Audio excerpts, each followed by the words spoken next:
छाया पुत्र शनिदेव की जय।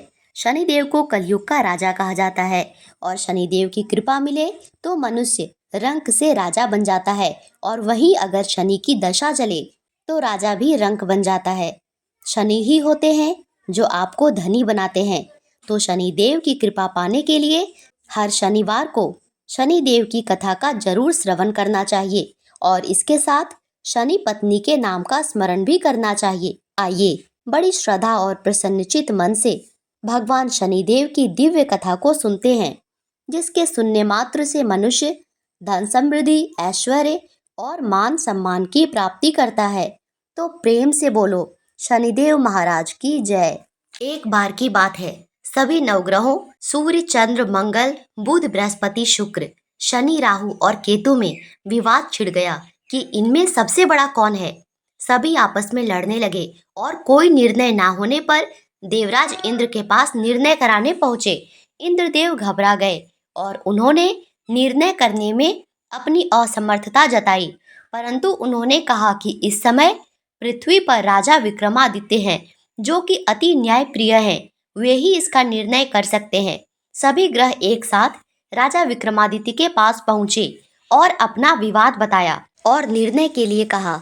राजा विक्रमादित्य इस समस्या से चिंतित हो उठे, क्योंकि वे जानते थे कि जिस किसी को छोटा बताया वही क्रोधित हो उठेगा। तभी राजा को एक उपाय सूझा। उन्होंने स्वर्ण, रजत, कांस, पीतल, सीसा, रांगा, जस्ता, अभ्रक और लौह से 9 सिंहासन बनवाए और उन्हें उसी क्रम में रख दिया। फिर उन सब से निवेदन किया कि आप सभी अपने अपने सिंहासन पर स्थान ग्रहण करें। जो भी अंतिम सिंहासन पर बैठेगा वही सबसे छोटा कहलाएगा। इसके अनुसार लौह सिंहासन सबसे बाद में होने के कारण शनिदेव सबसे बाद में बैठे तो वही सबसे छोटे कहलाए। शनिदेव को लगा कि राजा ने ऐसा जानकर किया है और वह गुस्से से राजा से बोले, राजा तू मुझे नहीं जानता। सूर्य एक राशि में 1 महीना, चंद्रमा 2.25 महीना 2 दिन, मंगल 1.5 महीना, बृहस्पति 13 दिन और बुध और शुक्र 1-1 महीने विचरते हैं। लेकिन मैं 2.5 से 7.5 साल तक रहता हूँ। बड़े बड़ों का मैंने विनाश किया है। श्री राम की 7.5 आई तो उन्हें वनवास हो गया। रावण की आई तो उसकी लंका को वानरों की सेना से हारना पड़ा। अब तुम सावधान रहना। ऐसा कहकर कुपित होते हुए शनिदेव वहां से चले गए। अन्य देवता खुशी खुशी चले गए। कुछ समय के बाद राजा की 7.5 आई। तब शनिदेव घोड़ों के सौदागर बनकर वहां आए।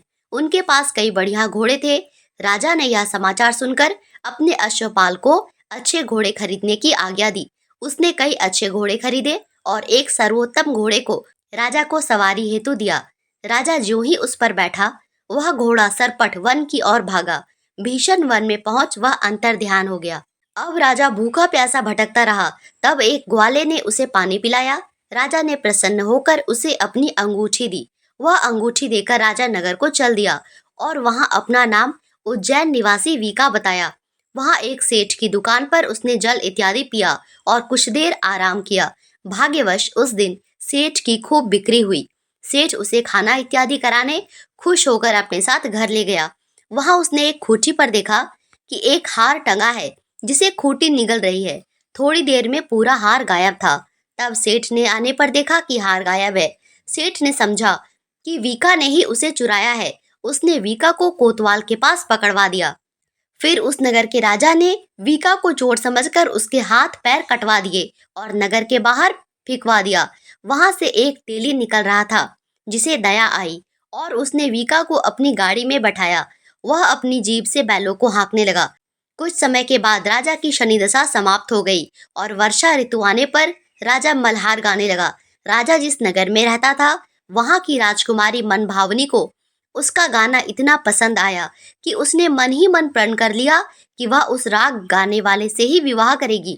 राजकुमारी ने दासी को राग गाने वाले को ढूंढने भेजा। दासी ने बताया कि वह एक चौरंगिया है, परंतु राजकुमारी ना मानी। अगले ही दिन से वह अनशन पर बैठ गई कि विवाह करेगी तो उसी से ही करेगी। बहुत समझाने पर भी जब राजकुमारी नहीं मानी तो राजा ने उस तेली को बुला भेजा और विवाह की तैयारी करने को कहा। फिर उसका विवाह राजकुमारी से हो गया। तब एक दिन सोते हुए स्वप्न में शनिदेव ने राजा से कहा, राजन देखा तुमने मुझे छोटा बताकर कितना दुख झेला है। तब राजा ने उनसे क्षमा मांगी और प्रार्थना करते हुए कहा, हे शनिदेव, जैसा दुख मुझे दिया है और किसी को ना देना। शनिदेव मान गए और कहा कि जो मेरी कथा और व्रत करेगा उसे मेरी दशा में कोई दुख नहीं होगा। जो भी व्यक्ति रोज मेरा ध्यान करेगा और चींटियों को आटा डालेगा, उसकी सभी मनोकामना पूर्ण होगी। और शनिदेव ने राजा को हाथ और पैर वापस कर दिए। प्रातःकाल आंख खुलने पर राजकुमारी ने देखा तो वह आश्चर्यचकित हुई। विका ने उसे बताया कि वह उज्जैन का राजा विक्रमादित्य है। सभी अत्यंत प्रसन्न हुए। सेठ ने जब सुना तो वह राजा के पैरों पर गिरकर क्षमा मांगने लगा। राजा ने कहा कि वह तो शनिदेव का कोप था, इसमें किसी का कोई दोष नहीं है। सेठ ने फिर भी निवेदन किया कि मुझे शांति तभी मिलेगी जब आप मेरे घर चलकर भोजन करेंगे। सेठ ने अपने घर नाना प्रकार के व्यंजनों से राजा का सत्कार किया। साथ ही सबने देखा कि जो खूंटी हार निगल गई थी वही अब उसे उगल रही थी। सेठ ने अनेक मोहरे देकर राजा का धन्यवाद किया और अपनी कन्या श्रीकवरी से विवाह करने का निवेदन किया। राजा ने सहर्ष स्वीकार कर लिया। कुछ समय के बाद राजा अपनी दोनों रानियां मनभावनी और श्रीकवरी को सभी उपहार सहित लेकर उज्जैन नगरी को चले। वहां राजा के राज्यवासियों ने सीमा पर ही खूब आदर सत्कार किया। सारे नगर में दीपमाला सजाई गई। राजा ने घोषणा की कि मैंने शनिदेव को सबसे छोटा बताया था, असल में वो सर्वोपरि हैं। तब से सारे राज्य में शनिदेव की पूजा और कथा नियमित होने लगी। सारी प्रजा खुशी और आनंद के साथ जीवन बिताने लगी। जो भी कोई शनिदेव की इस कथा को सुनता या पढ़ता है, उसके सारे दुख दूर हो जाते हैं। व्रत के दिन इस कथा को अवश्य पढ़ना चाहिए। बोलिए शनिदेव महाराज की जय।